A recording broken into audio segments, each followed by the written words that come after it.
call with Putin? Sure. He just put out a truth statement. If you haven't seen it yet, I encourage you to look at it. But I was just talking with the president and the Secretary of State and the Vice President, and it was a very good and productive call. It lasted more than 2 hours. There were various issues that were discussed. President Putin congratulated President Trump for solving the conflict in Israel and Gaza and bringing peace back to the Middle East. He also thanked the First Lady for her efforts to bring back children and save children in this brutal conflict. And the president feels like great progress was made on this call. They also agreed to have a high-level senior staff meeting convene as early as next week, which will then be followed by a meeting very likely between President Trump and President Putin as well. They talked about Budapest as being a location for that. So as you all know, President Zelensky is coming to the White House tomorrow, so these discussions will continue. And frankly, I think the president deserves great credit. He literally just got off of a trip to the Middle East where historic peace and accomplishments, seeing the hostages return out of Gaza. These are major foreign policy accomplishments that so many people around the world thought could never be achieved. And so I think the president deserves a great deal of credit for doing that, coming home, dealing with so many domestic issues, and then again hopping on yet another call with President Putin and hosting President Zelensky again at the White House tomorrow to try to move the ball forward in peace and end this conflict in Russia. Caroline. Thank you. After their meeting in Alaska, the president was optimistic that he could get Zelensky and Putin together in a room. Does he still believe that he can get the two leaders together sometime soon?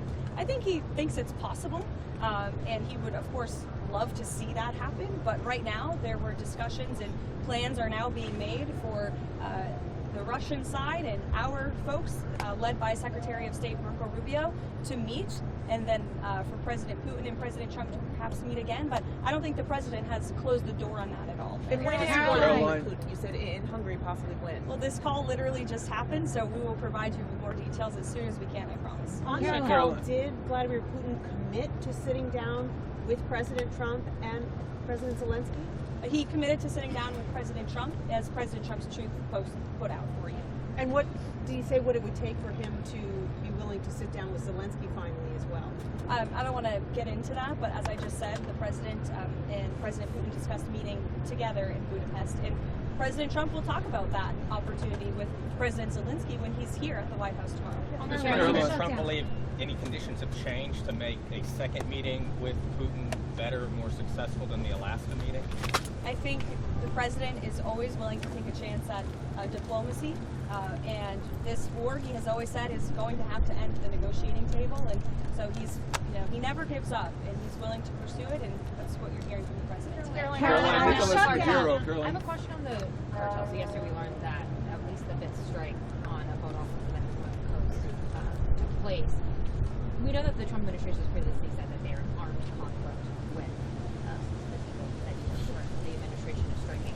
Who are these people? And don't you think not only the people, the American people, but lawmakers deserve to know who they are? Narco-terrorists who are trafficking drugs illegally to the United States of America. That's who we're in a conflict with. And the president's been very clear, and he's been very transparent about these strikes, releasing classified video, unclassifying that video, declassifying it rather for all of you to see, and to let the public and lawmakers know with each of these strikes. And there should be no surprise for this. The president campaigned on using every lever of power to go after the drug cartels who have been trafficking illicit poison into our country for far too long.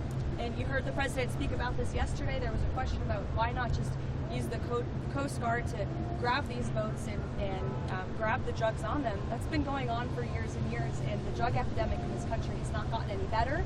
The cartels have only gotten more powerful. So the president is taking these unprecedented steps, and it's making a real impact. We are seeing less boats with lots of drugs coming into the shores of the United States of America as a result of these successful strikes, and I think the American people can expect them to continue. Nicholas Maduro. Change of leadership at the IRS, specifically putting some of Trump's main allies into leadership positions in the Criminal Investigations Division. There's reports that George Santos is on the list to be investigated. Is there anybody else that you know of that is being looked at or being mentioned of being looked at? Not to my knowledge, no. You'll have to reach out to the Department of Treasury. Nicholas Maduro. Does President Trump believe Nicholas Maduro, the president of Venezuela, does President Trump believe his days are numbered there? think President Trump believes that Nicolas Maduro is an illegitimate president leading an illegitimate regime that has been trafficking drugs to the United States of America for far too long, and we're not going to tolerate it. Right now, they have $15 million. Has President Trump set a new deadline on Hamas? I mean, yesterday he said, straighten out quickly. But I mean, do we have an update on sort of what that means, what that new deadline could look like? I won't set a deadline for the president. It's only for him to do that.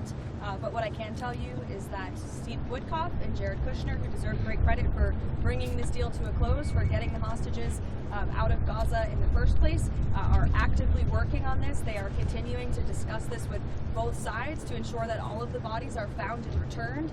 And, I speaking with them about this yesterday, I know there's been a lot of reporting about the slower pace of bodies being returned to Israel. These bodies, unfortunately, are very deep underground, and so it's going to take some time and some special equipment to actually retrieve these bodies and bring them back to Israel. And the administration is fully committed to helping all sides get that done. It was part of the deal, and we're going to see it through. Thanks. Does the White House have a response to the court case that prevented your shutdown rifts going through? Does that take away the president's leverage to end the shutdown? I'm so glad you asked, because I have a very strong response. This is another far-left partisan judge who was smacked down by the Supreme Court in July for ruling on this exact same thing. In May, this judge tried to say that the President of the United States does not have the executive authority to hire and fire in the executive branch. Literally, nobody would ever try to make that argument except for someone who is extremely partisan. And of course, the Supreme Court rejected that ruling in July, and they said, no, the president does have the ability and the legal authority to fire people from the federal government. That is a responsibility of his job as the head of the executive branch.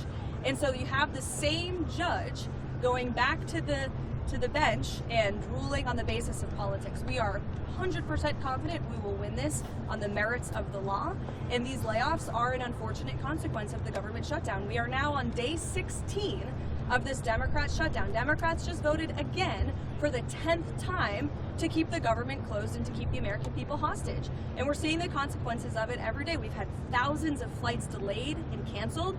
Air traffic controllers, TSA agents continue to work without pay. The president tapped into tariff revenue to keep WIC money for women and infants and children going out the door. The president found a creative solution to keep the troops paid. And rather than congratulate the president for doing that, this unprecedented action to get our troops paid, the Democrats want to sue him for it. They're saying that it's illegal. This just shows they don't care about the people who are hurting. They are shutting down the government purely for partisan politics because they don't like Donald Trump. And the only people that are suffering from that are federal government employees who are being laid off from their jobs, who are not being paid for their jobs, our military, our federal law enforcement, and the American people who can't catch a plane with holiday season coming up because flights are being delayed and canceled. Democrats need to do the right thing. And I don't know if you guys caught the CNN town hall last night with AOC and Bernie Sanders, but I sure did. And it's very clear that they are now the leaders of the Democrat Party. And the Democrats are in complete disarray. And we hope a few moderate Democrats with some common sense will step up to the plate and do the right thing to vote to open the federal government. Caroline,